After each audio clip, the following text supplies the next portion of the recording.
ఏ ఓ 2-3 రోజులు ఆగరాదుర్రి. రాజకీయం ఓ లెవెల్ ఉంటది చూడు. ఇటుకెళ్ళి సీఎం రేవంత్ రెడ్డి సారు, అటుకెళ్ళి బీజేపీ రామచంద్రరావు సారు. నడిమిట్లకు కేసీఆర్ సారే వస్తాడో లేకుంటే కేటీఆర్ సారేనో మరి.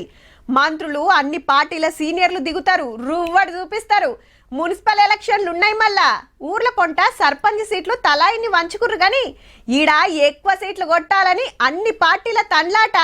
నశివ్ అంటే నిజామాబాద్ కార్పొరేషన్ తెప్పో ఏకదమ్న 7.5 కోట్ల రూపాయలు అకౌంట్ లో పడ్డాయి. మళ్ళా అట్లా నీ సర్కార్ ఏమి వేయలేదు, ట్యాక్స్ వసూలుది అది కూడా ఒక్కల కాంచెల్లి. ముచ్చటేందంటే మున్సిపల్ ఎలక్షన్లకి కాకోల ఇంటి ఆమె నిలబడుతుంది కాంగ్రెస్ కార్పొరేటర్ గా. రూల్స్ ప్రకారం ట్యాక్సులు పెండింగ్ లో ఉండద్దు. అయితే వీళ్ళకి ఒక ఓటాలు ఉంటే 17 ఏళ్ల కాంచెల్లి ప్రాపర్టీ ట్యాక్స్ కట్టకుంటే 8 కోట్ల 15 లక్షలు అయితే నడమ ఒక 64 లక్షలు కడితే కడమది అట్లనే ఉన్నది.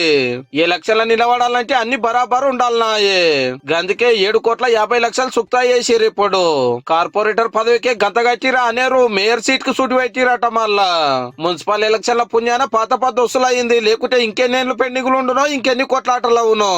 ఏ ఎలక్షన్ల ఎటమటం కాకుండా చూసుకో సారు. ఈ గిట్టు చూడండి, ఒకటే లీడర్ నిన్న బీఆర్ఎస్ కండువా, ఇలా కాంగ్రెస్ కండువా. మొన్న గియన్న కూడా సేమ్ ఎమ్మెల్యే గారి కాడికి పోయి కారెక్కి ఎమ్మటే కాంగ్రెస్ గుంపులో ఏరిండు. ఎలక్షన్ల టికెట్ కోసం తిప్పాలి. మళ్ళా 7 కార్పొరేషన్లు 116 మున్సిపాలిటీల నిన్ననే నామినేషన్ లోడిస్తే ప్రచారం రువ్వడి మీదకి వస్తున్నారు. కార్పొరేటర్లు కౌన్సిలర్లను గెలిపించుకోవాలని పతారా చూపించుకోవడానికి ఎమ్మెల్యేలు సీనియర్ లీడర్లు అంతా దిగేండ్రు. పెద్ద లీడర్లు మీటింగ్ల మీద మీటింగ్లు పెడతానే ఉన్నారు. సోమవారం సంది ఇంకిత జోరు ఉండేటట్టు ఉంది. 4 తారీఖు నుంచి సీఎం సార్ కూడా ప్రచారం పని మీదనే ఉంటాడట. ఓట్లకు పెద్దగా టైం ఏం లేదు, 10 రోజులే ఉన్నది. మళ్ళా